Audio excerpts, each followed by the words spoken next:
Hi guys, today we will talk about how to add the request verifications on your Threads app.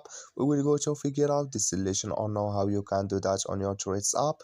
All you have to do, just go down here, you click here on this sign here down, then it's going to take you to your profile or this window here as like you say, and you just go up, you will click here on this sign here on app, then it's going to take you here in this window, just click here on account, then it's going to take you here in this window as you say, and you click here on other account settings, and you just come here to this window, you go down and you come here to request verifications. You come here in this window, you just waiting to open with you like this, and here you add your information. So in the here you will add all information about you, and it's going to send for your request verification like this.